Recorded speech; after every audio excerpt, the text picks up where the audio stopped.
Welcome to the Space Telescope Public Lecture Series. Tonight's talk, Making Astronomy Accessible, with Timothy Rhue and Margaret Carruthers of the Space Telescope Science Institute. I'm your host, Dr. Frank Summers of the Office of Public Outreach, and it is my joy and pleasure to be with you every month.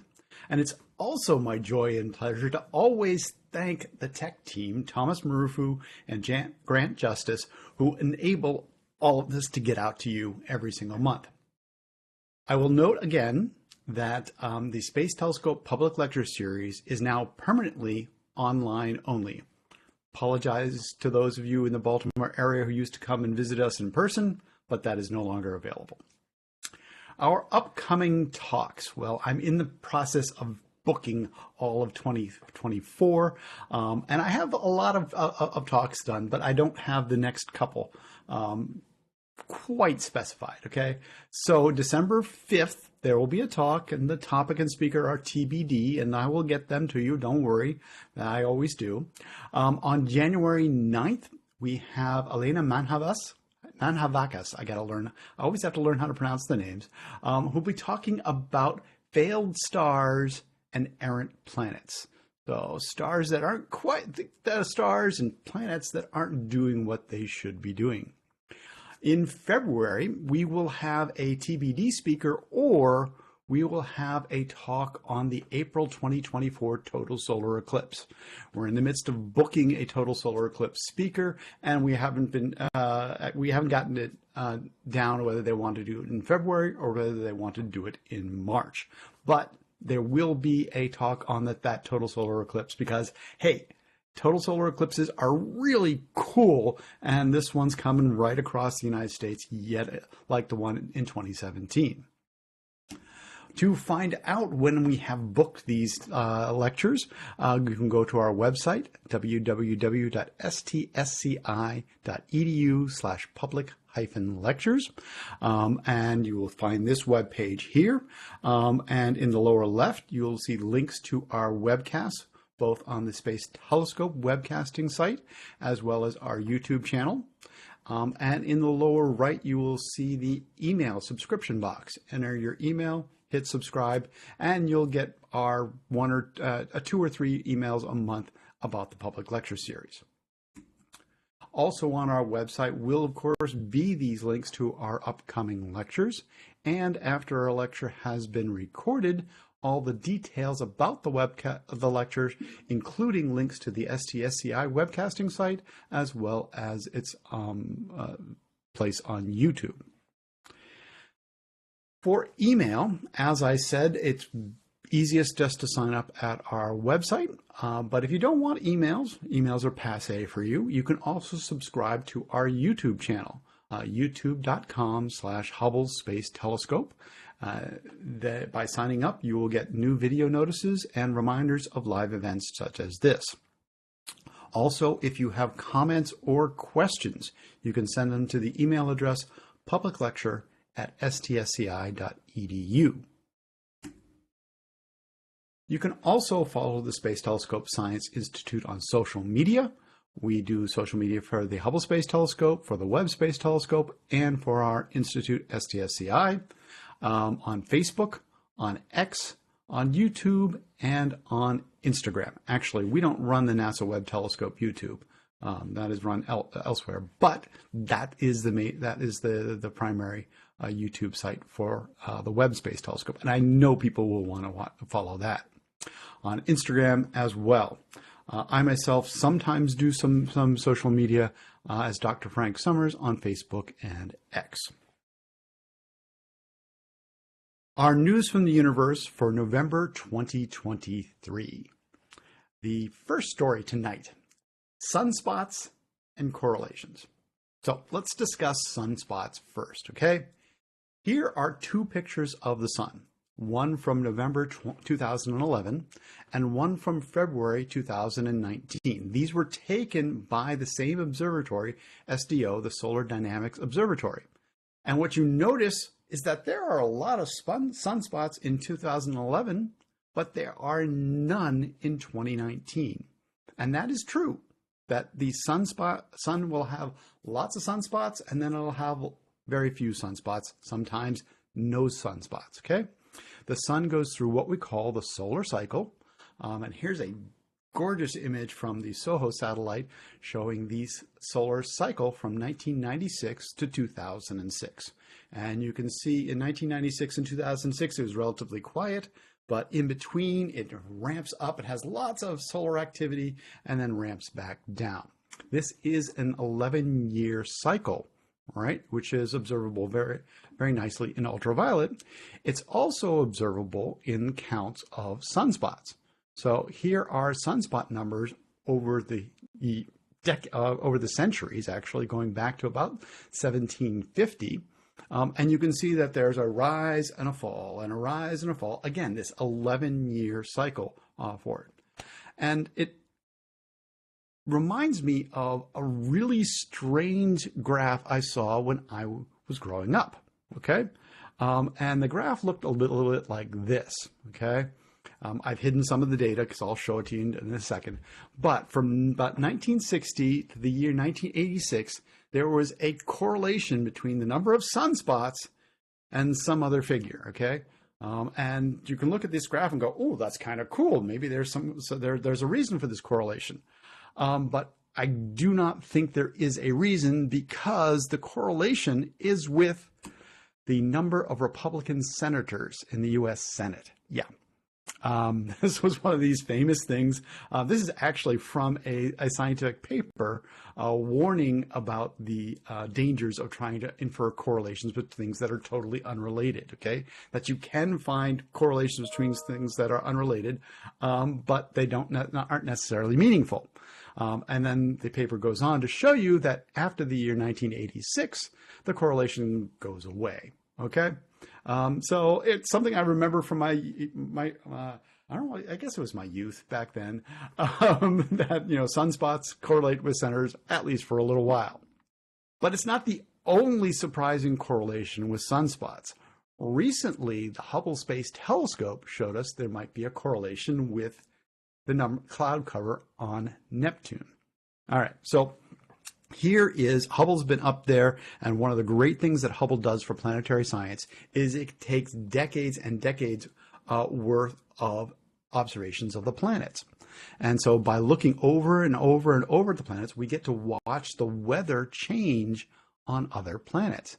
And here you can see that just like the sun, Neptune goes through times when there are a lot of clouds, and then times when there are almost no clouds, such as in 2020, right?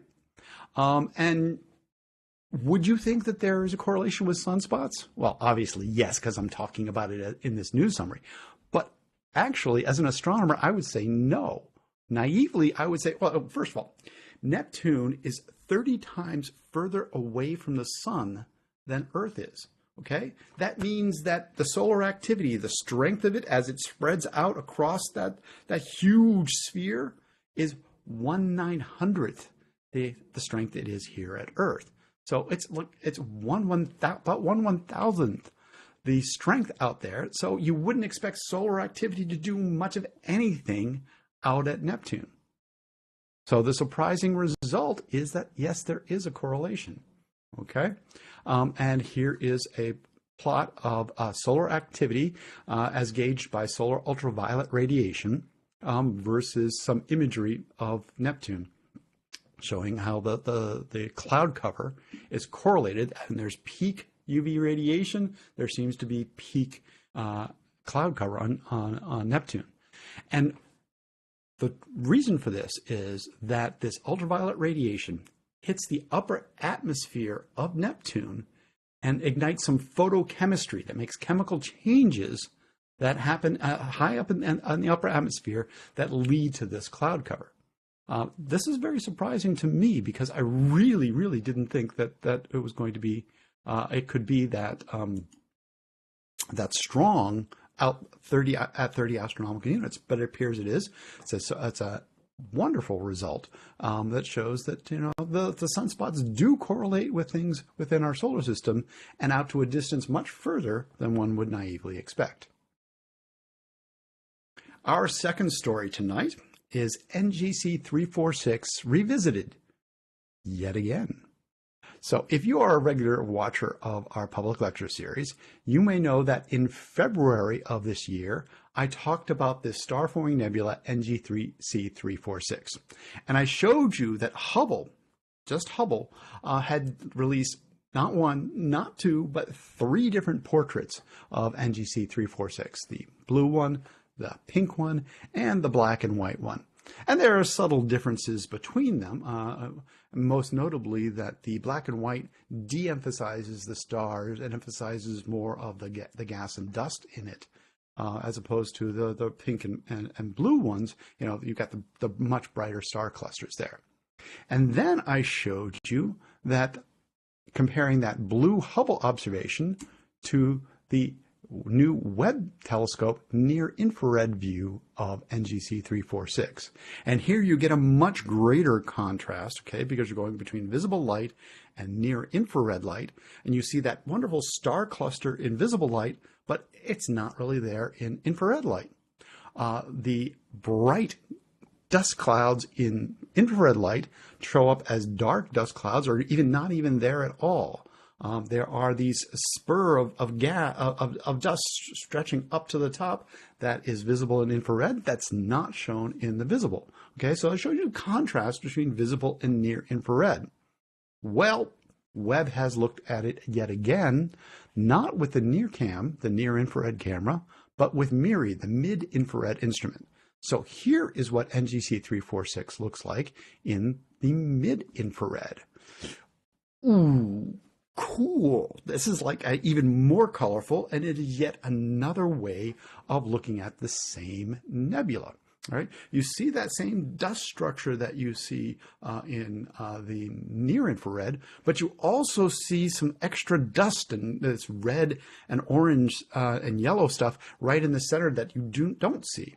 So what we end up with is three different views of NGC346. Each of them showing just a slightly different view of the components. One emphasizing the hot stars, one emphasizing the dust, one emphasizing the diffuse dust. The near infrared also emphasizes the low mass stars, whereas the visible emphasizes more of the high mass stars. And this I felt was an excellent representation of why astronomers love this era of multi-wavelength astronomy. Being able to get high-resolution images in visible, near-infrared, and mid-infrared, putting them together teaches us so much more about the objects in the universe, and it's just wonderful that over my lifetime I've seen this amazing development of multi-wavelength astronomy. Okay. Our speakers tonight are my colleagues in the Office of Public Outreach, Timothy Rhue and Margaret Carruthers. And they have each been here for about 7 years in the Office of Public Outreach, working in their various things. Tim is the Principal Informal Education Specialist in the Office of Public Outreach, which means he works on projects that go out to museums and planetariums and other ways of getting education to the public, but not through formal education classrooms. Formerly, he came to us from the Smithsonian's National Air and Space Museum. We are very lucky to have stolen him away from them, and where he worked there for about 5 years. Margaret her title is, I got to read this, sorry, Deputy Branch Manager of Writing and Design here in the Office of Public Outreach. She actually has been trained as a science writer herself. She and I actually worked at the American Museum of Natural History at the same time about 20 years ago, or 25 years ago. And she says that we rode the elevator together, but didn't say hi, because we didn't know each other back then. And it's, as you know, New York City. She is trained as a geologist and has a master's degree in planetary geology. She's even written some kids' books on Earth and solar system for the children. So Tim and Margaret, you're supposed to have turned on your cameras by now. There we go. You're supposed to be there while I'm introducing you so you can smile. Sorry about that, Frank. Hello, everybody. Wonderful. All Thank right. you, Frank. All right. So this is going to be a tag team. All right. And from what I understand, Tim's going to start first. So I'm going to turn off my camera and pass it off to, ladies and gentlemen, Timothy Rhue. All right. Good evening, everybody. Thank you very much for the introduction, Frank. I think Margaret's going to pull up some slides here for us to share so you can look at all of the wonderful work that we've been creating here. So we, along with Frank and many other folks, work to bring astronomy to the public. Most of the folks here at Space Telescope do scientific research, or they work to keep the telescopes functional, improve their efficiency. They help astronomers all around the world use them and much, much more. But in my opinion, we have some of the most fun jobs, Margaret, Frank, me, and a few others. We get to find ways to share the science of the heavens with everyone. We do this in a lot of different ways. This public lecture series is one of those, but there are a lot of other things that we work with. And I've got a couple images here that we'll show you just to give you a little bit of a picture of it. So next we have an image of Jupiter, and that's from the Hubble Space Telescope. Very famous. And we have a web image of Herbig-Haro 211. Everything that we do here really starts with processing these images for the public and bringing them out in a way that everyone can enjoy, that visual appeal, that can appeal to really make emotional reactions with folks. On the next slide, we take a lot of those images, and then we go beyond that. A lot of the stuff needs a little additional interpretation of the data for many of the folks who aren't as familiar with it as the regulars here in the lecture series might be. We have on the left here a galaxy spectrum that is picking out particular elements that were found in the light coming from this particular galaxy. On the bottom right, we've got a comparison. This is an infographic that compares the Nancy Grace Roman Upcoming Space Telescope with the Hubble and the Webb space telescopes. And at the top right, we've got an artist's conception of a planet.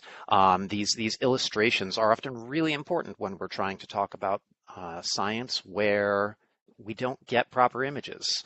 It gives people a picture and a way to connect in with the story and the really amazing science that's there. On the next slide, another piece that we do is we put together those news packages that go out to the press and from there to the world to share the biggest pieces of the science that are being done. Those news packages include images, articles, captions, social media. This is how we get everything out to everyone. Next, we also create articles. We write articles that help interpret the nuance in some of the fundamental concepts of astronomy. So many people get the headline, but there's so much more. Astronomers are always baffled, it seems, in those headlines. And when we go into these articles, we can explain a little bit more about why exactly that is and what's going on there. On the next slide, we have a couple videos, visualizations, and interactives. So we share that nuance in ways other than just articles. People like to learn in all sorts of different ways. On the left here, you can see a visualization that Dr. Frank Summers has put together. And on the right, I should say first, those visualizations are pieces that are taking that actual data and finding ways to put it into a format that people can see. And then we will take those visualizations and we'll create videos and we'll include other elements, graphical pieces, to help interpret what's going on, help people understand the science behind that. We also create interactives like what's pictured on the right. Margaret's going to show you a little more detail about one of these interactive sliders a little later, but it's a piece that people can actually play with to get a little bit more hands-on with the data, and they can manipulate it and look at things in different ways. We also do a number of events around the country on the next slide. And these help give us a chance to work directly with people, both young and old. It's always great to get out there and see what everyone really is thinking about science, see the joy on their faces, see those faces light up as they learn all of this amazing stuff. On here, you'll see pictures mostly of younger people, but that's mostly just because they're cuter and we like to look at them a little bit more.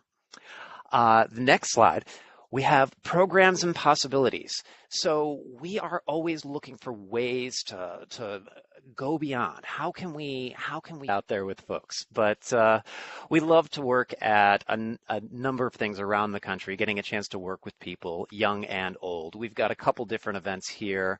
You can see a few families, you can see a few young kids here, and it's always great to see those faces light up as they really get what those concepts are, or those neat pieces of astronomical information. On the next slide, we're going to see programs and possibilities. We're always looking for ways to create more in-depth possibilities, both by ourselves and in partnership with others. On the left here, we have a young girl who's using microobservatory at one of our Girls Steam Ahead with NASA events. This is a whole set of programs looking to engage more people with the content that is out there and makes up this universe that we live in. And she's actually taking NASA data and she's creating her own visualization of this using some basic software that we've got open for anyone to be able to use. And it's really opens up people to realize this is something that anyone could get involved in. At the bottom, we have a person from 60 Minutes In filming some of us here at Space Telescope learning about what exactly there is out in the universe. And on the right, we have somebody, a VIP visitor who came in, and you can see she's in a wheelchair, but she's getting a chance to explore the universe herself through VR. WebVR is a program that we've created here so that people can swoop around the James Webb Space Telescope, see it in 3 dimensions.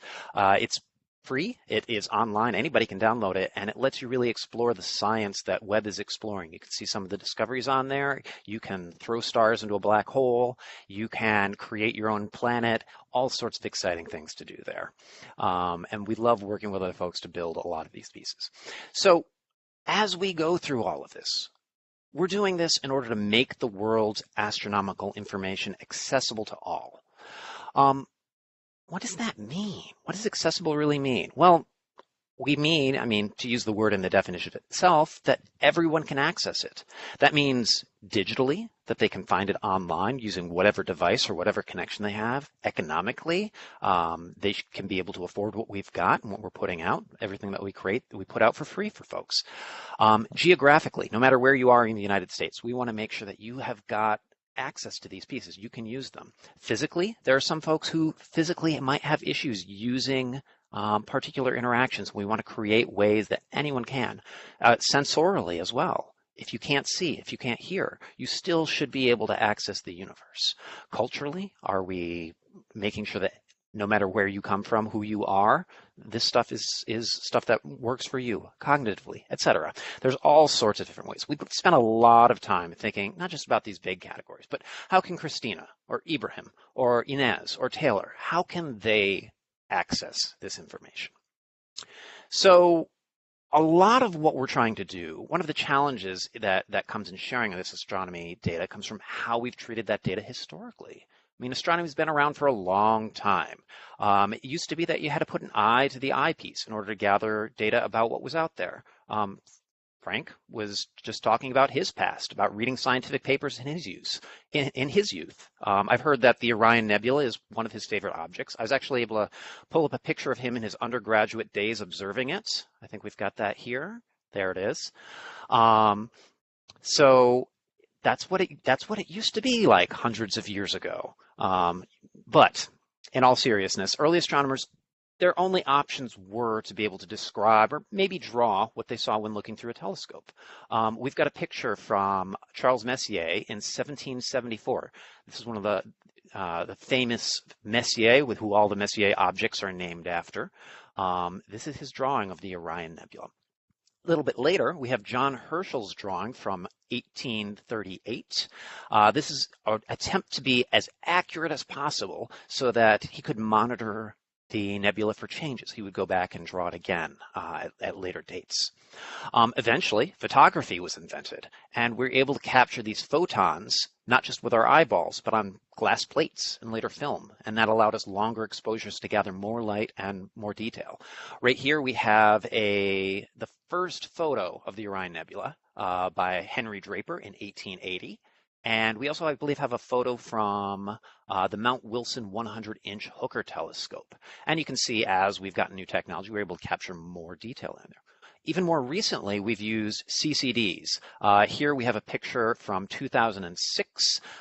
We have the Hubble Space Telescope up in space, capturing this information, capturing this on as bits and bytes and sending those back down to Earth. With these most recent ones, we can even capture photons that our eyes cannot see, including outside the visible spectrum. Even with photography, we were able to use longer exposures and let the photons build up on a particular place so we could get details, again, that our eyes couldn't see. At one point in our history, all of this was visual data, and that's why so much of our material has been visual, but it doesn't really have to be. We're now working to go beyond those historical constraints. We're looking for alternative ways to describe images. We're exploring ways to display data that people can hear or that they can touch. And we're working with people who have experience, particularly lived experience, in working with the world in all of these different ways so that we can do this better. So I'm going to pass it over to Margaret, who's going to talk a little bit about how we've been describing these images. And when she's done, I'll come back and talk a little bit more about how we let you actually reach out and touch the stars. So I'll pass it to you, Margaret. Thank you, Tim. Yes, thanks very much, Tim. That was a wonderful introduction. So I'm going to be talking a bit about alt texts before. Tim showed us these, quite beautiful images of the Great Orion Nebula. And as he was mentioning before, a lot of our outreach, a lot of our communication is really image-based. How can it not be with these incredible images? They engage the public, they help us explain things, they help us understand the universe. But not everybody can access these images. So if we can't share these, we have to be able to share this imagery in other ways, or else we're really not meeting our goal of reaching everyone, making the world's astronomy accessible to everyone, to the whole world. Now, how do you go about that? How can you share something as beautiful and complex and interesting as the Great Orion Nebula with those who can't see it? Well, this isn't a new problem. In fact, it's a very old problem, and it has a pretty simple solution, which is you share it with words. And this is, I just wanted to share just a few early descriptions of the Orion Nebula. As Tim was noting, when, first of all, objects are hard enough to see with just your eyes in the first place, then telescopes come along, but really only a few people have access to them. Even then, if people, before photography is invented, we have drawings, but even those are hard to kind of transmit, to communicate to other people, to share. Words are a lot easier. One of the early astronomers who looked at the Orion Nebula, Giovanni Battista Hordiarna, described it as some unresolvable luminosity in whose middle can be seen 3 stars. And next to that is his drawing. Guillaume Le Gentil, who was a French astronomer, described it. Hope you can see his drawing. It's quite interesting. He described it as the shape of the open jaws of some animal. Toward the west, an extension of light forming a rectangle. This light is very diffuse. The 4 stars in the center appear extraordinarily brilliant. Now, as we get further along with the technology, better views of the universe, and Tim had shared this drawing by John Herschel in 1838. Herschel also had this wonderful description in addition to his very quite realistic drawing. His description was it looked like a curdling liquid or surface strewn with flocks of wool, like the breaking up of a mackerel sky. Another astronomer, George Phillips Bond, described it quite differently as a maze of radiating spiral-like wreaths of nebulosity or filamentous tentacles. And again, as we move into more and more, detailed photography, better telescopes, we get a clearer picture. Also, more detailed descriptions. This description is from Mary Proctor. She was a science writer and science educator, late 1800s, early 1900s, and has some just beautiful writing, beautiful books. She described the Orion Nebula. Pulling from others' descriptions as well. She says, it can be plainly seen with an opera glass, but in a telescope this irregular mass of gas, to quote Professor Barnard, vaguely resembles a ghostly bat flitting through the night of space.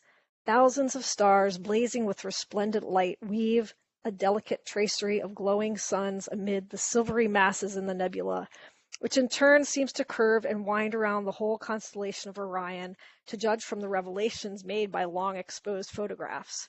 Here are indeed, as Tennyson has poetically described it, regions of lucid matter taking form, brushes of fire, hazy gleams, clusters and beds of worlds, and bee-like swarms of suns and starry streams. Which, I don't know about y'all, but I think that's just a beautiful description, and that Tennyson is from, I believe, 1833. So why am I even bringing this up? It's just to make the point that there are many, many ways to describe a complex and unfamiliar scene. And the ways that we describe the universe in words are the ways that we describe many things. And we use imagery to describe imagery, imagery being, a very basic, fundamental literary device. And secondly, that the need to use words and not rely solely on images is nothing new. We've spent many, many, many years in that situation. In fact, it's only recently that we really have been able to share our images so easily around the world. All right, so to get to what we're doing here, what is alt text? Well, alt text is a certain type of description. Description for the digital age. Alt text is words, so that could be phrases, sentences, paragraphs, however you want to arrange them, that describe a digital image. Alt text is called alt text because it is an alternative to the image, an alternative for those who can't access the image for physical reasons, for example, a visual impairment, but also, say, a technological reason. In fact, it was developed originally because when our, bandwidth was pretty narrow, and when images weren't loading, you'd say, "What is this image? What is? Should I even wait for this image to load? What is it going to show me?" We still have similar problems today, whether it's if you live in an area that doesn't have great internet access, or maybe, like me, your whole family is taking it all up, or the squirrels chewed through the line, you might have a problem getting the imagery to come up. Alt text can be read aloud by a screen reader. This is like a program on your computer that will read the text aloud, and so alt text is designed to be read aloud. It may or may not be visible or easily accessible to someone without a screen reader. So if you're not aware of alt text, it might be because you don't use it and you don't rely on it, but many other people do. But other types of alt text is can be visible to everybody. And finally, alt text can be very brief. It can be something as simple as a picture of a dog, or it could be very detailed with a description of the fur on the dog and what the dog is doing, and great detail and what's going on in the image. So I'm going to show you what I mean, what we're doing here at STSCI in terms of alt text. We have really two main types. Standard alt text. So when you go to, say, Hubble site and look at an image, what you'll see is the image. You'll see the title, you see the caption, you might have a link to the article, you'll have a lot of information on there. What you probably won't see is this text here that's in green. This is the alt text. You can see it on this screenshot because I have an extension on my browser that allows me to display the alt text, and I actually use that for work to make sure that we actually have the alt text and that it's loading properly. But for those who use a screen reader, this is the text that the screen reader will read, and it's in the HTML. On the right kind of shows the HTML. I'm having trouble with the terminology here, but in any case, you can actually access this by inspecting the accessibility elements in your image. One thing to know about standard alt text, you'll see that here, this description, and this is Saturn, actually it's an ultraviolet image from Hubble of Saturn, but that description is quite long. A lot of times alt text has a very tight character count, maybe 60 characters or 120. We've increased the character count to give us a little more space to describe these objects in more detail. The second type of alt text that we have, we refer to as extended descriptions. They serve the same purpose. They describe the graphic or the image, but they are, there's two differences here. One, there's no character count, so we can be as long as we want. Secondly, it's easily accessible, not just by a screen reader, but also to someone who doesn't use a screen reader. You can just click on that on the lower left corner. You see that says view description. You click on that and you get the text that's shown over at the right there. Now, this infographic here, what we have here is an infographic showing evidence for the molecules found in the atmosphere of a hot gas giant planet many, many, many light years away. It's a very complex infographic. You can see there's a lot of information in there, and it would be pretty hard to describe adequately in 60 characters. It's hard to describe in 1,000, and so we have this extra other way of describing it. This, I just want to point out that alt text, just remind you all that alt text doesn't stand on its own. It's part, for us, it's part of a larger package. It's just one of the mechanisms we use to describe imagery and phenomena. In this case, a screen reader would read pretty much everything you see on the screen here. It would read the title, it would read the captions, it would read the main text, it would read the image titles. The screen reader just can't read text that's like part of an image. So, how do we figure out what to write? Composing alt text is quite similar to composing any other text. We have to consider the content and the purpose of the image. So for example, what is the image showing, but also why is it there? We have to think about the audience.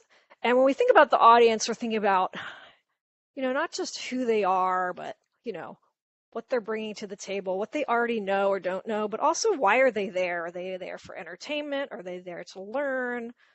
Are they there because they're stuck at the MVA and don't have anywhere else to go?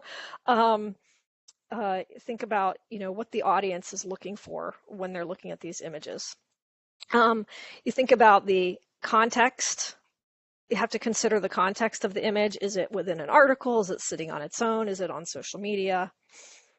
And again, medium, which is part of context, but the medium also has to do with technological constraints, like on the platform formerly known as Twitter, you have a character count of 1,000 characters. So we can write a good amount, but we can't go too crazy. And again, when you write alt text, it's really just like pretty much any other type of writing. You have content, purpose, audience, context, and medium. So I'm going to show you a few examples here, and I am also going to call on my handy assistant to help me with these. Thank you. We have is a simulation voice of STSCI Tim is what I call him. So this image here, I hope that you recognize it. But just in case you've forgotten, this is the cosmic cliffs in the Carina Nebula. It is one of the first images that we released from the James Webb Space Telescope. It's a beautiful, beautiful star-forming region, absolutely gorgeous. And in addition to the caption and this beautiful image and the article and the social media, we wanted to release very detailed descriptions because we really, here's the thing. July 2022, we had just launched this amazing telescope, right? And everybody was, is it going to work? What's it going to show? I don't even and we saw this stuff coming in. I was very fortunate to be part of the team, seeing this stuff come in, and really, we needed to share it, and the idea that there would be people out there who wouldn't be able to see these and experience these images fully is just like it's heartbreaking, really. So we wanted to make sure that didn't happen. So anyway, Tim, as TSCI Tim, could you please read this description? The image is divided horizontally by an undulating line between a cloudscape forming a nebula along the bottom portion and a comparatively clear upper portion. Speckled across both portions is a star field, showing innumerable stars of many sizes. The smallest of these are small, distant, and faint points of light. The largest of these appear larger, closer, brighter, and more fully resolved with 8-point diffraction spikes.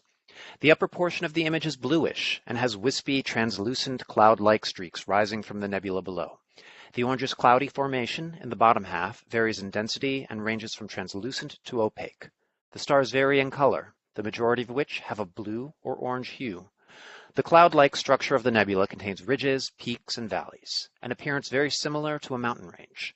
3 long diffraction spikes from the top right edge of the image suggest the presence of a large star just out of view. Thank you. So I hope that you all enjoyed that as much as I did. And I need to share a small story about this, which is that this image, like I said, this was part of the first images to be released from Webb. We were working very hard to get everything together. And the writer who was working on this particular news release had a lot of other pieces to work on. So she asked me if I could help out. I said, sure. But I sat down to try to write about it. And I thought, oh my gosh, where do I start? This thing is so beautiful. How do you do it justice? I was kind of paralyzed, honestly. So, I was talking to my supervisor, who is a designer here. And he said, "Oh, how can I help? What can I help you with?" And I said, "I don't know. Could you just help me write this?" He's like, "Okay, sure, I'll take a shot." Now, he's a designer. His title is not writer. He's actually a very good writer. And he really drafted this. And I think what's interesting about this is that if you look carefully at the description, you can kind of see the designer's eye. I never would have thought to say the image is divided horizontally by an undulating line between a cloudscape. He's just looking at it from that kind of compositional perspective. And that's all just to say that the inspiration for these descriptions can come from many places, and you do not have to be a professional writer to write them. Right, the second one, I also hope that you see is familiar. This one is also, this was the first image released to the public from Webb. It was actually revealed by President Biden. No pressure on us to get that together. And it has a very evocative title of SMACS 0723. It's actually a deep field. It shows a lot of distant galaxies. And STSCI Tim, would you mind reading this one? All right. This page shows many overlapping objects at various distances. They include foreground stars, galaxies in a galaxy cluster, and distorted background galaxies behind the galaxy cluster. The background of space is black. Thousands of small galaxies appear across the image. Their colors vary. Some are shades of orange, others are white. Most appear as fuzzy ovals, but a few have distinctive spiral arms. In front of the galaxies are several foreground stars. Most appear blue with diffraction spikes, forming 8-pointed star shapes. Some look as large as the galaxies that appear next to them. A very bright star is slightly off-center. It has 8 blue long diffraction spikes. In the center of the image, between 4 o'clock and 6 o'clock, in the bright star spikes are several bright white galaxies. These are members of the galaxy cluster. There are also many thin, long orange arcs. They follow invisible concentric circles that curve around the center of the image. These are images of background galaxies that have been stretched and distorted by the foreground galaxy cluster. Thank you. So what I want you to notice in here is that in addition to like just the description of what you see here, we do have a bit of interpretation or explanation, especially at the end, talking about the gravitational lensing, these galaxies that have been, the light has been all distorted by the mass of the galaxy cluster in the foreground. And that's very deliberate. It's intended to make sure that the reader, the audience, is making the connection between what's shown in the image and what's in the caption and what's in the article. You also note that to write this, it did require a good bit of background knowledge. It would be very hard to write all of that if you didn't already know a lot about the image. So this one is a little bit different.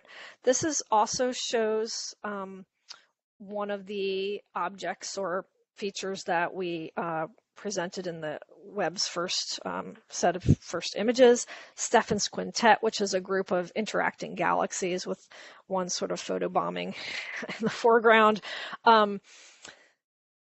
But this particular graphic, the purpose of the graphic is really not to show off the image. It's actually a reference graphic. It's what we call a compass image. So it has a scale bar on it. It has the compass arrows showing the orientation in the sky. It also shows the color mapping, which is basically saying, okay, this is a mostly infrared image. So the light that we see in the image that you see here it's invisible to our eyes. So we had to basically translate it into visible light colors, and the legend at the bottom tells you that. So likewise, the description really does focus on the reference elements of this compass image. It does not really talk much about what the galaxies look like or what's going on in there. You can see in the second paragraph, really, we just say, in the center is an image of Stephan's Quintet, a group of 5 large bright galaxies.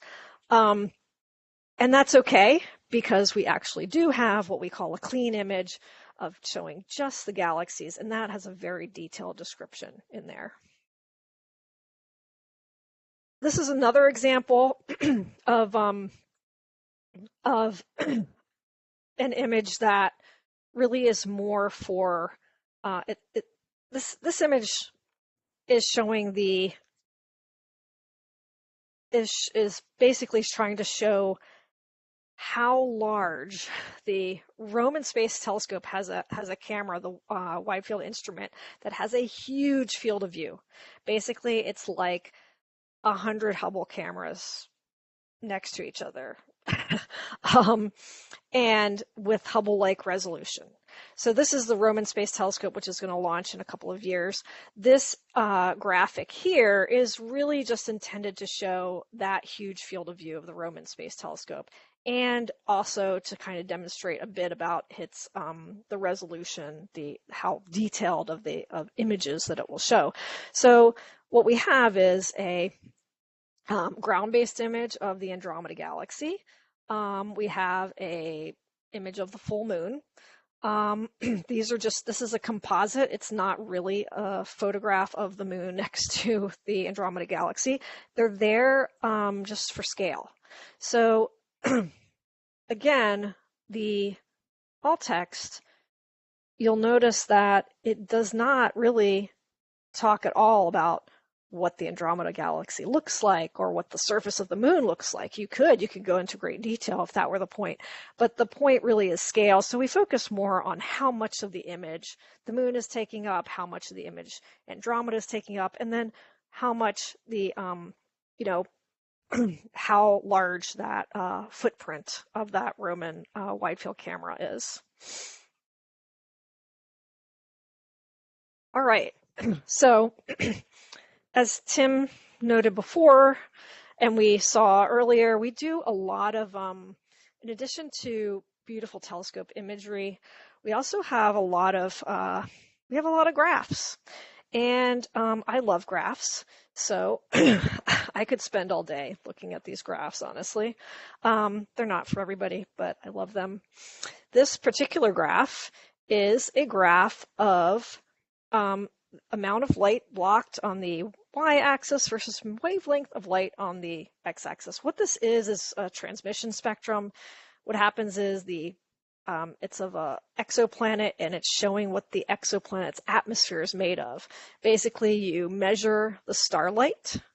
First, you measure the brightness of all the different colors of starlight, the different wavelengths. Then you keep measuring while the planet is going in front of the star, and you see how it changes as the atmosphere of that planet is filtering out some of the light. And then you make a nice graph showing how much light the atmosphere was blocking. Well, that took a long time to explain just there. And this, describing a graph in words takes a lot of words, because, that's kind of the point of a graph, right? It shows you a lot of data. And in this particular case, this was another of our early release observations. This was our first exoplanet observation. And part of the point of this graph, was to say, hey, look, we can see water on a planet that's, I forget how far away, 1,000 light years, really far away. But it was also to show the astronomy community. These data are amazing. It is incredible. So with this description, we really went all out. We talked about where the data points are, how big the error bars are, how close they align to each other, where the water peaks are, etc. And that required a lot of space, so we put it in a long, extended description. There are a couple of things here. That's a lot of information, but there's a couple of things here too that I wanted to point out that the extended descriptions allow us to do.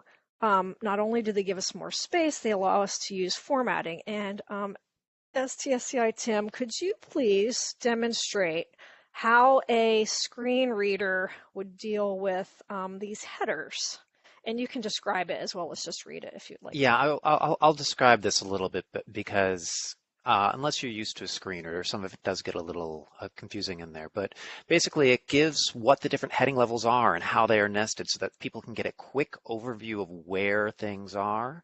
Often when you're using a screen reader, you will just read through the headings very quickly the same way that when you glance at a page, visually there are cues telling you what are the big things and what pieces fall into that. So here we might say, oh, we've got an extended description.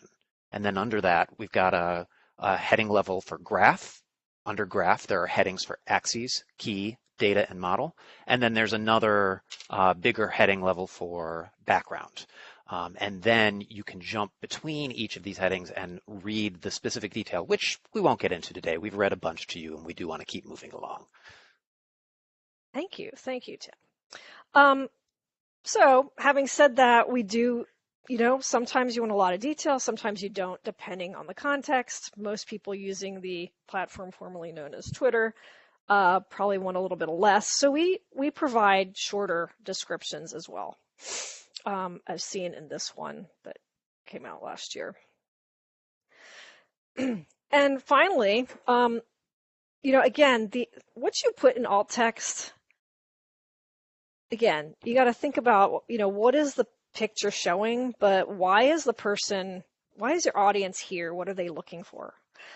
This is a screenshot of our video library in ViewSpace. And in a video library, it has a bunch of thumbnails, and you're just trying to get an idea what's there. And really the images are there to engage you. They're basically there to say, click me, look up here, look at this. And for the user, it's there to help the user figure out, do I want to click on that? Do I want to spend my time? So they don't need a really long description.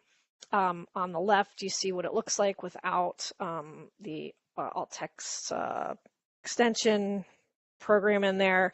And on the right, it shows what that alt text is. So, the life and death of stars, it's good to have some alt text there. Multicolored supernova remnant. So, it's about things in the sky and not people in Hollywood. But it doesn't tell you much more, and that's okay. Another type of piece we have, Tim mentioned that we have interactives, and I'm just going to show you how these slider interactives work, because we have to write descriptions of them too. We want everybody to be able to interact with them. So this kind of shows how the slider works. You slide across the slider bar at the bottom, the image changes, you can slide back and forth. This is just a video showing how it works, but I encourage you all to go to ViewSpace and play with these. They are super fun. And as I said, we need to write descriptions of these too.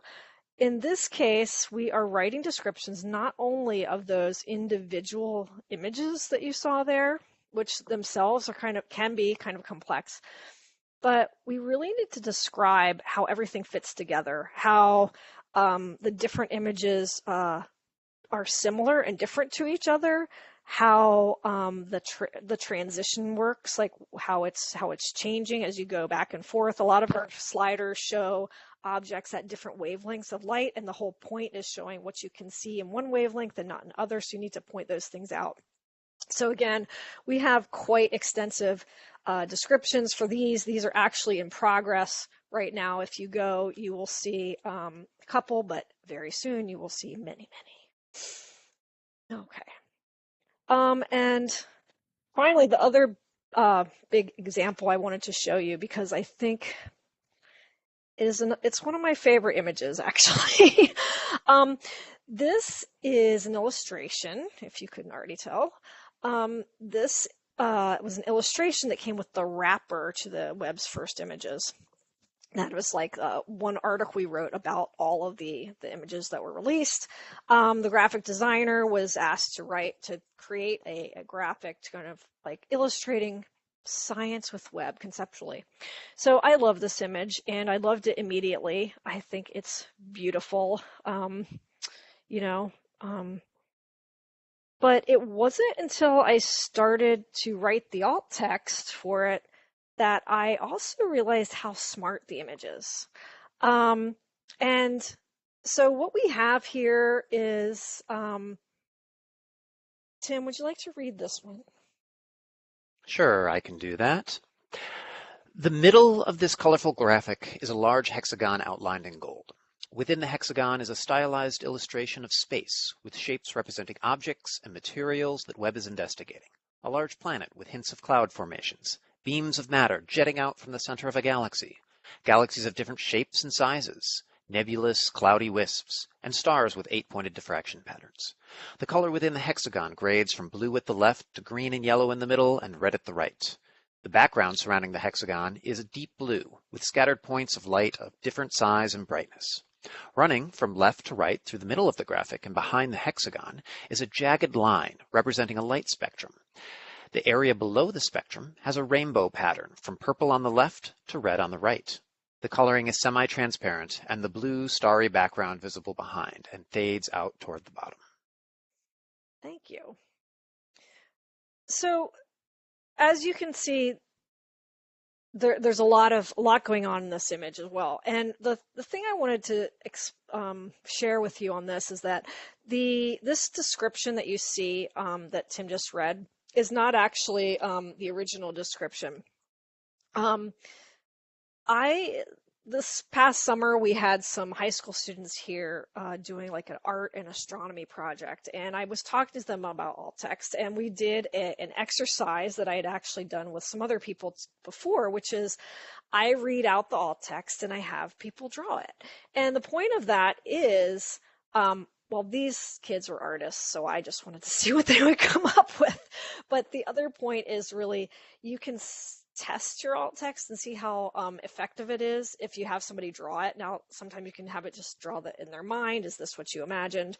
But what happened was, I thought I had done a pretty good job, and I was really excited to see what they would come up with. But what I noticed was they were having trouble. They were able to identify the problem, actually. So we talked about it afterwards, and they said, I think if you talked about this first and turned around this, and it was just an ordering issue, it would be better. So this text you see here actually reflects that feedback, and that's just extremely valuable type of feedback to have.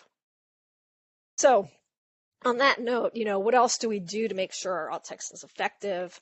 I will try to go through this quickly, but if you're writing text like this, it's useful to develop it at the same time you're doing the other text. A lot of times right now, we're kind of doing things after the fact. We've got 33 years of Hubble imagery to describe.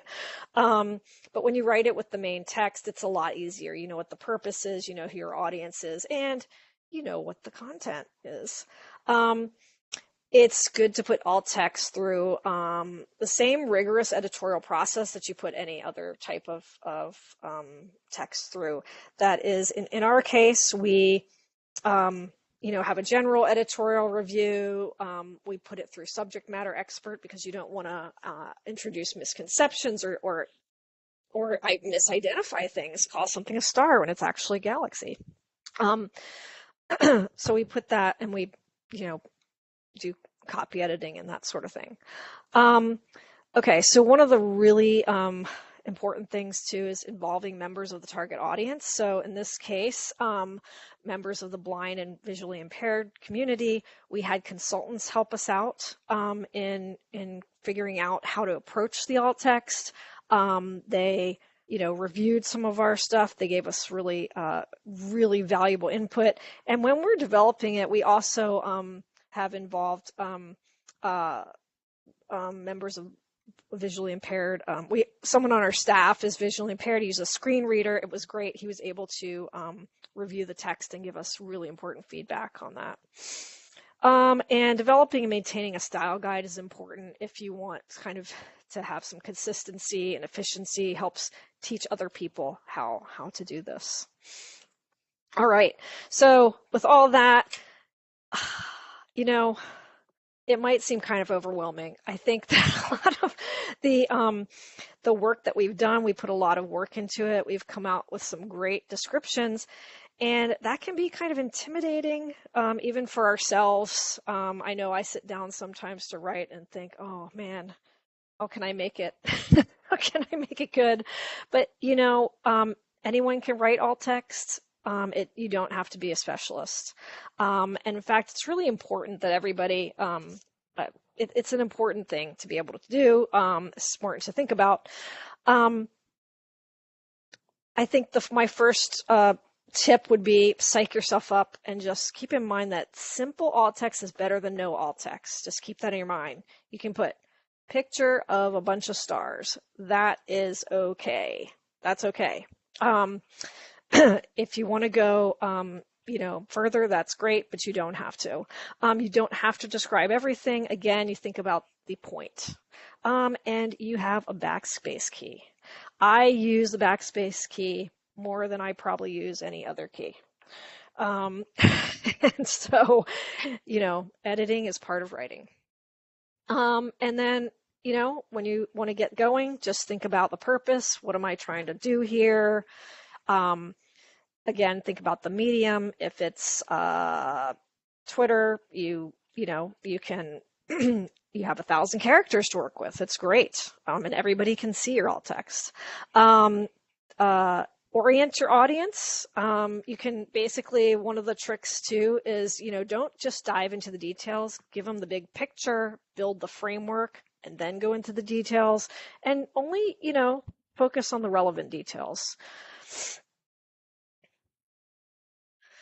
All right. So, why are we doing all this again? You probably noticed that we had a lot of images from web, and that's because we have really put this great effort into making sure we had really good alt text for those first images, and that was our start. Served as a kind of a framework to go forward, I guess. And I'm hoping that you've seen all these images before. They were certainly, the images themselves were very popular, went around the world. We were very successful here. The thing is, what was very surprising though, was that effort that we put into the alt text, we thought that would be kind of be behind the scenes. We knew it was important, but it actually, people noticed and people started talking about it, and it was just wonderful. And Tim, if you don't mind just reading a couple of these tweets. Yeah, the tweets from individual people who were touched by this were some of the most meaningful things in this whole experience, because you could tell how much this mattered and how they loved these images and how they weren't getting access to the content that they wanted. So let me read these. This first one here, above the Carina Nebula, or excuse me, above the cosmic cliffs. If anyone ever tells you alt text isn't important, show them NASA's alt text for the Webb Space Telescope images. They are able to convey the wonders and beauty of these in words, making these breathtaking views accessible. And then the other one, which I pull out all the time, I really love this one. As a blind person who has had dreams of doing astronomy since I was 6, thank you to whoever not only remembered to write alt text for this, but did so in such a beautiful way. I'll likely never know who you are, but you touched my heart this day, alt text writer. Purple heart emoji. Yeah, so this was, thank you, Tim. Surprising and just wonderful. I think it was a huge boost. I mean, we knew this was important, but to actually hear it directly from people is a completely different situation. It also brought it out into the public more, and I think it inspired others to try to write great alt text. It certainly helped us put more energy and resources into what we're doing. It also showed, it highlighted some other wonderful things about writing alt text, which is that, it's good for the writer. The writer gets a lot out of writing alt text. It's, some people don't like it. I love doing it. I know. You learn more, you learn a lot about the objects. It's also good for those who can see the images perfectly well because they see it in a different way because you're pointing things out.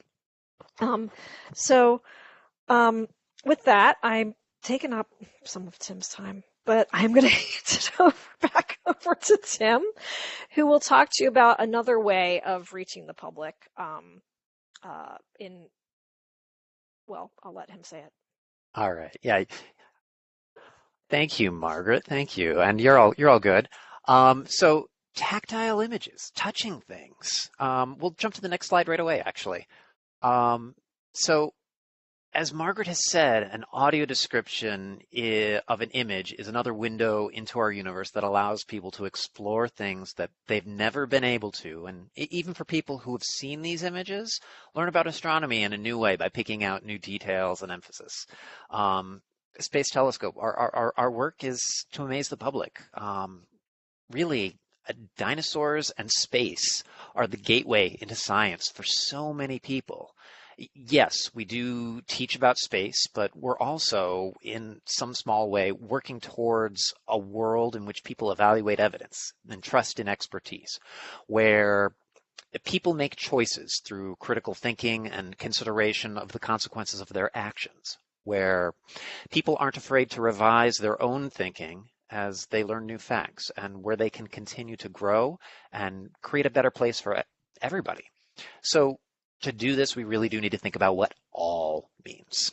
So I'm going to talk to you a little bit about another way of connecting with the universe besides descriptions. My background, as Frank mentioned earlier, back up one moment. My background is in museums. And how many of you out there remember a time that you were able to visit a museum and there was some sort of hands-on display where you got to touch the exhibit?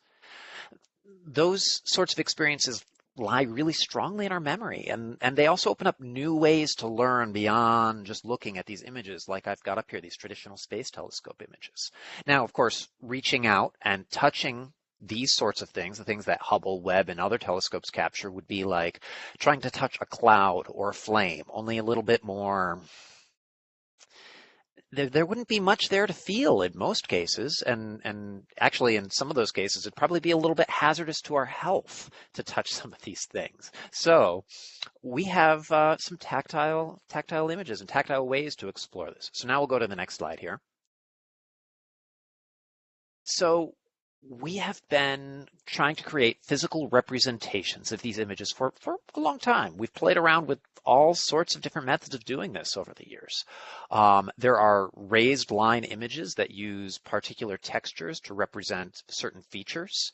You can actually see on the right-hand side of the screen here, you might be able to pick out, it's a little difficult with all of the texture going on in the image, but we have raised lines on the Carina Nebula, and there are different patterns showing different pieces of that image. There are 3D printed models.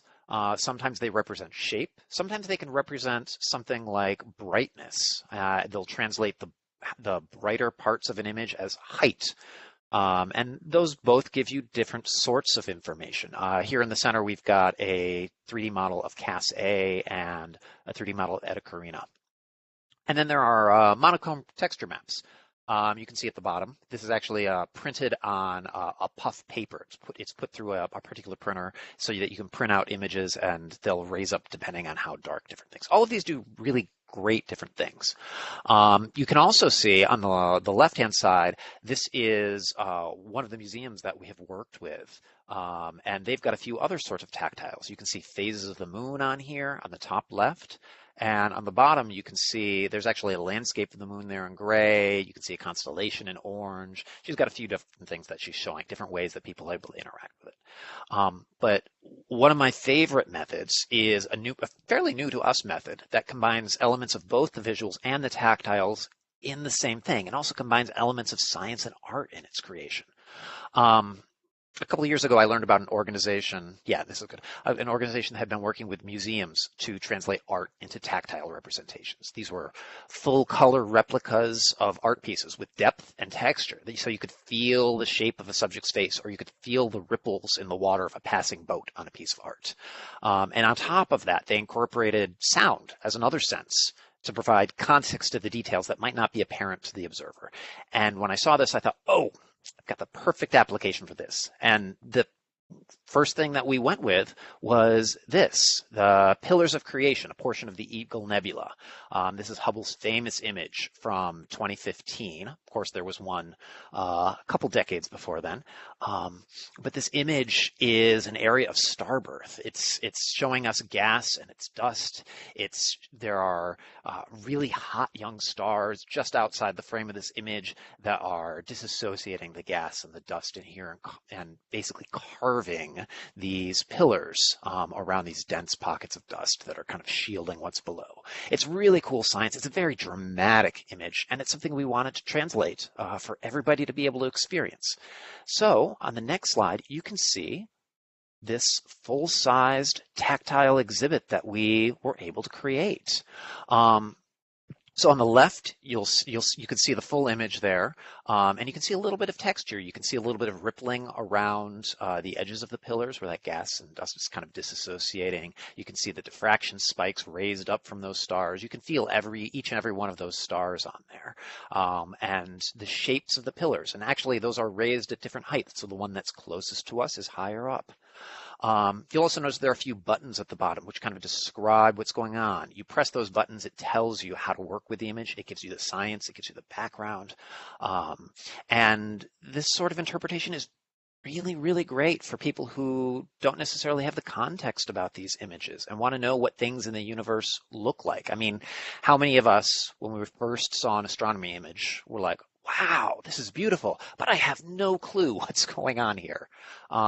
We all need a little bit of explanation as we get going, and that's what we try to give here. So on the next slide, I've got a few more details of this, and you can actually see on the right hand, you see those little metal bumps that are sticking up from the image? Those are those little audio sensors, and they're wonderful because they're location specific. As you're moving along that tallest pillar, you can touch one that tells you that the height of this pillar is about 7 light years. And you can go into different ones and find out, oh, this particular thing that you're feeling is a baby star kind of emerging from the dust. Or here are what diffraction spikes are, or all sorts of things. As I said, so many folks don't have the context to understand what's going on in that astronomy image, and we're trying to give them a sense of what this is. The next slide will show you another way in which we have shared this out. We're trying to reach as many folks as we can all around the country. So instead of just one single large version, we actually created 100 small versions. This panel that you're seeing on the screen is about 1 foot by 1 foot in dimension. And they went out to museums, libraries, planetaria, along with information about the science, because they don't have that audio integrated and they don't have a scientist right there to help explain what's going on. So we sent along the panel information about the science so that the facilitators who really know their audiences can learn a little of that and learn how to work with it. And we sent along guidance on running some facilitated activities with the large version that you saw on the screen before is here in Baltimore. It's actually been rotating around to different branches of the Enoch Pratt Free Library. So any of you Baltimoreans can go on and check that out. I think it took a brief stint at the Maryland Library for the Blind and Print Disabled as well. But we've been getting it into all of the different neighborhoods so people all across the city can examine it. And then at the bottom of this slide, you can see those small panels. One is at that museum event on the left. The one on the right, I think this is actually in North Carolina. That's a library, Albemarle Regional Library down in North Carolina, where you can see that pillar or those pillars on display, and there are some people on hand to talk a little bit about what's going on there. But this wasn't enough. We finished this in the fall of 2021, and we're like, we've got this brand new telescope that's launching pretty soon here that we'd love to share with everyone. So we started figuring out how we could do it. The telescope, James Webb Space Telescope, launched on Christmas Day, 2021. And while Margaret and her team were working on a lot of those descriptions and writing out what these images looked like for folks, we were working out some of the logistics about how we can get these tactiles in place so that they are out there as soon as possible after these images go out to the public. So here we have Stefan's quintet. I know we've shared visualizations of this on this public lecture series before, and we've seen all sorts of images. This is the MIRI, the mid-infrared image. We really wanted to showcase some of what James Webb Space Telescope can uniquely do, and it's wonderful to be able to go there and experience. I also love kind of the edge, the frame on this. This isn't a square picture because it's actually pieced together from different pointings of the telescope. And that's a point that people don't always realize, and we're able to really show with these tactiles. And we also get into the science about what's going on as these galaxies interact with each other, and that one on the left kind of photobombs slipping in between. But again, with these, we got this to the folks who actually produced it on July 12th, a couple hours after the images were released to the public, and very shortly thereafter we had a tactile. This big one was actually debuted at an event at the Smithsonian National Air and Space Museum, and we started sending out 200 small versions around the country as well. You can see some folks here interacting with it. You can see me in the background and Dr. Quinn Hart there in the foreground pointing out a few features to some folks. That was a really exciting day to get down there and work with folks. And we've also gotten all sorts of really good feedback about how people have benefited from them. There was one educator that I was able to spend a little time talking to out at the Science Zone, which is a science center in Casper, Wyoming, who's visually impaired herself. She can't get fine detail visually, but she can see in color. And the fact is that there are many folks out there who are blind or visually impaired, but many more of them do have some elements of sight. She could see color. And she was absolutely thrilled with this because she could piece together the color that she could see and the shapes that she could feel with her hands. And she wasn't able to get that combination in any way before. And she got a really complete idea of what was going on in this image overall.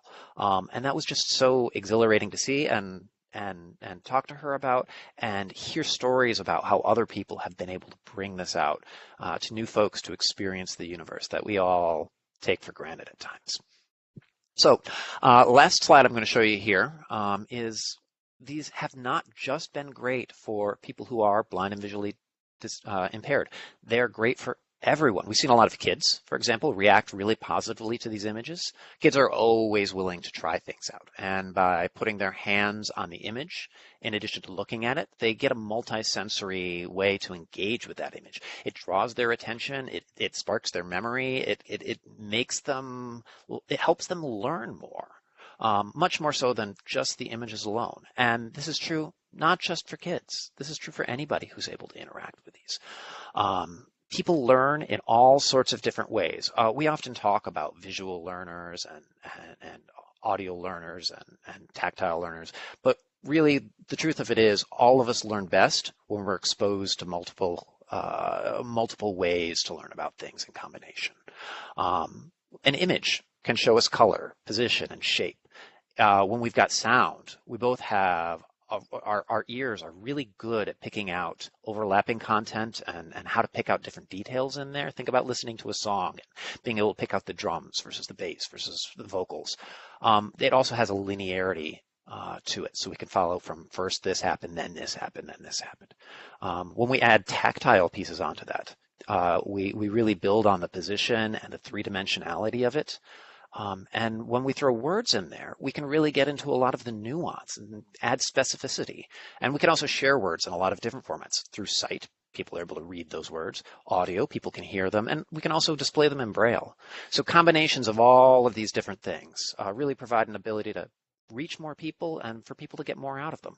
And we're thankful to the Cook Museum in Alabama and the Cosmosphere in Kansas, who provided some images to us of some people really getting a lot out of this. So with that, I'm going to say thank you.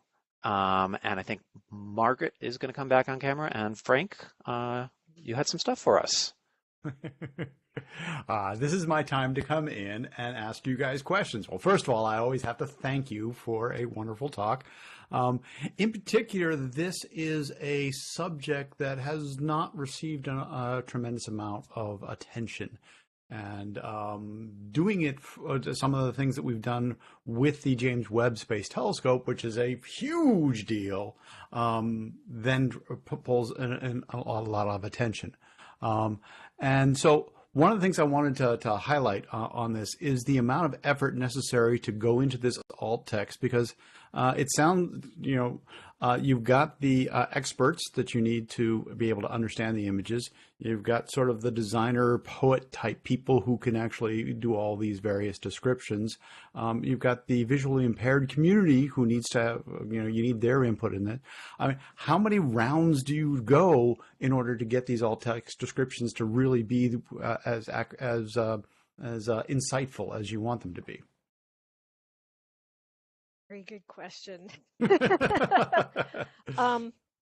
It's like any other writing and any other communication, really, which is that there's a balance, right?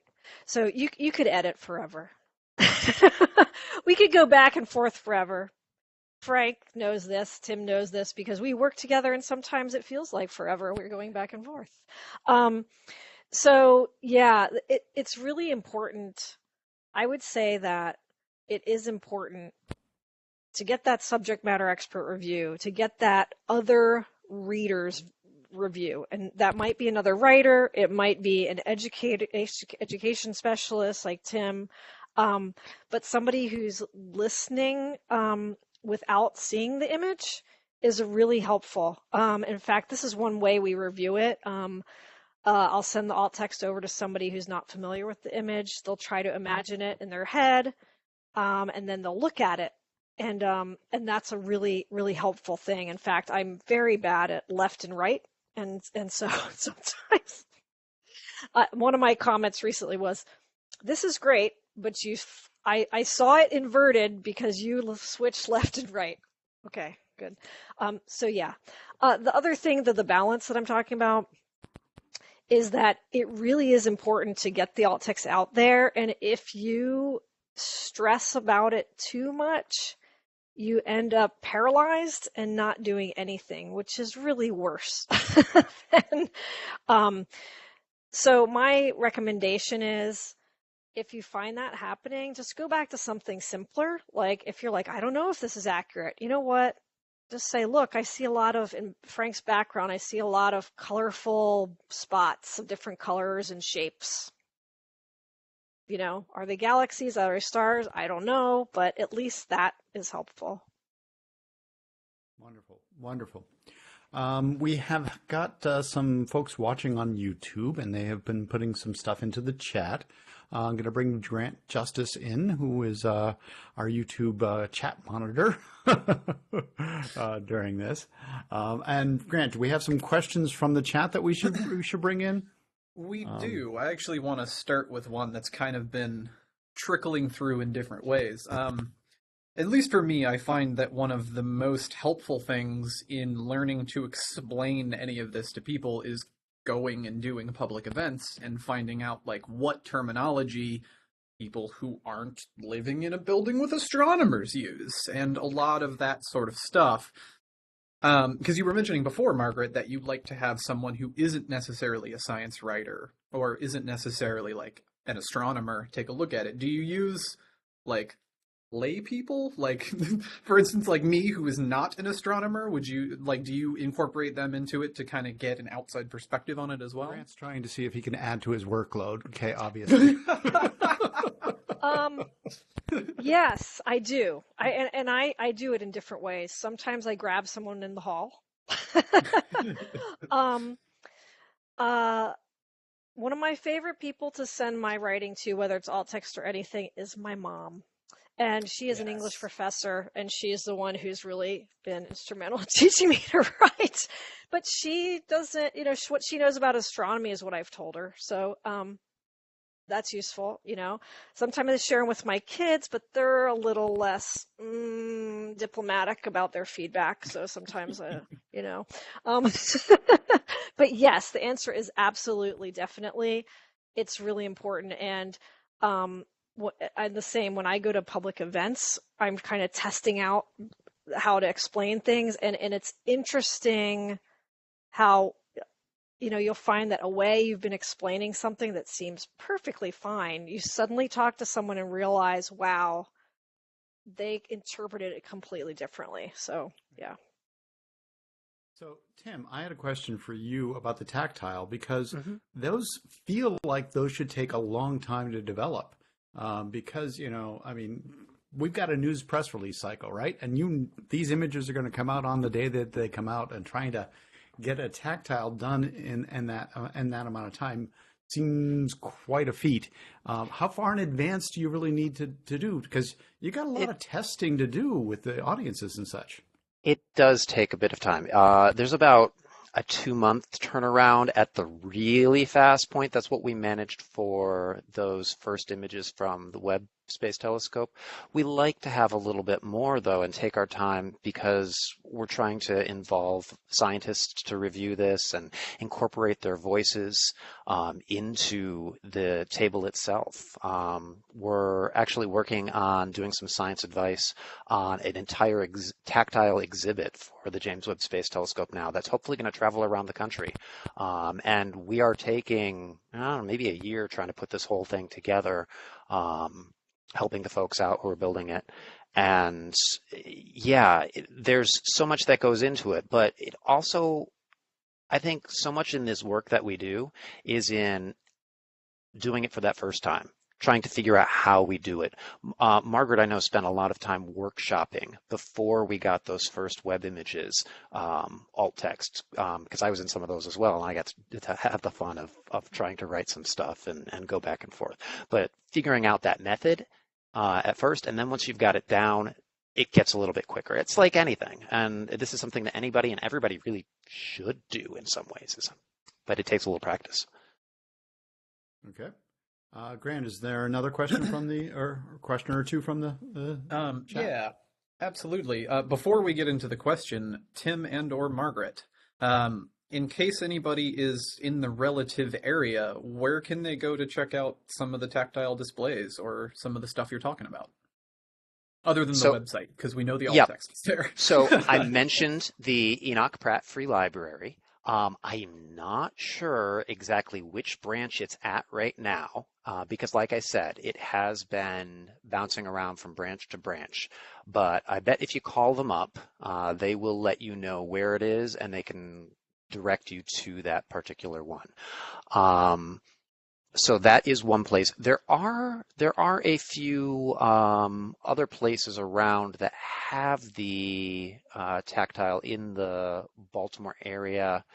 Oh, the Nature Center, the Robinson Nature Center, is it down in? Yeah, I know the one. Yeah, yeah. I believe they've got one on hand, and they might be a place where you can check out one of the small tactiles as well. Okay, awesome. Thank you. Okay, so. What group of people have you found, other than obviously its intended alt text audience, has responded the most to these sort of non-traditional ways of displaying and communicating the information? Like, is it generally older audiences? Is it younger audiences? I'm not sure if there's a particular age or if there's a particular demographic that has been responding more than any other outside of the folks who really need this and haven't been getting it. It's something that resonates with everybody, whether you're talking about the alt text or the tactiles. This is moving towards something that it's moving towards it. Not quite there, but it's moving towards an idea of universal design, particularly when you're incorporating the visuals and the tactiles together. It's something that really builds for everyone, and helps them all out. Yeah, I was mean, just there's go a ahead. lot of discussion about, alternative ways of experiencing things. Even if you are sighted, the alt text descriptions create a poetic description of Hmm. what's going on. Mhm. And I was at a conference this summer where they read out one of the web descriptions, and the audience was like, "Wow, it helped them. It seemed like it helped them to see more in the image, even though they'd already seen it with their eyes." Right? I'll add on to that, and maybe Margaret was going to say this too. I don't know, but the as we have been developing infographics or images or things, if we are writing the alt text, that actually impacts us, and we may go back and want to change something because we noticed particular details as we were going along. I don't know if you want to add to that, Margaret. Yeah, that's actually that's a very that's the audience that I didn't really anticipate at all, which is the audience of the creator. Um, so the writers who write the alt text, um, now again, it's not everybody. So, some like to do this more than others, but the ones who, what I've heard is it allows them to experience the image in a different way, to see things they hadn't seen before. I find that myself. I wrote some alt text last night for one of the writers who was busy getting a press release together. It was an infographic, very detailed. I I volunteered to do this, and then as soon as I took a look, I was like, oh my gosh, what was I thinking? This is going to take forever. But I really enjoyed doing it because I could look at that infographic in detail and start to understand what was going on. So I think that for the writers, they learn more. I think the scientists probably do too. I think scientists, when they are trying to write alt text now for their own graphics, are probably, I would guess, seeing things they hadn't seen before. Um, it's really helpful with design. There's been numerous times where we have to make a tweak based on the alt text. There's some graphics we have to go back and fix because as we're describing it, we're like, wait a minute, that isn't quite right. And it's the type of thing you just don't necessarily notice, but you're forced to notice when you have to put all those little pieces into words. You are forced to notice it. I haven't seen this happen yet, but I do know that were I a science teacher, I would start having students write alt text as assignments because I think that it really forces them to look in detail at things. And it's fun. It is poetic. You come up with these, my job isn't to write poetry, but then Claire, one of our science writers, she was actually a poetry minor, I think, in college, and she just loves the fact that she can come back and apply that to her writing. It's her Friday afternoon activity when she's done with the week and she just It needs to is. calm down for a Yeah, little it's bit. kind of meditative. Some people do coloring, and Claire just like writes alt text. Right. As someone who creates visualizations and creates graphics and everything, seeing how other people see it is extremely important, right?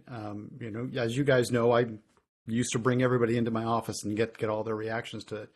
This alt text thing, just descriptions are the similar things. Is that if you create something and then somebody else describes it back to you, you see how they're seeing it, and it shows you where you've been effective and where what you thought might have been your emphasis isn't quite there.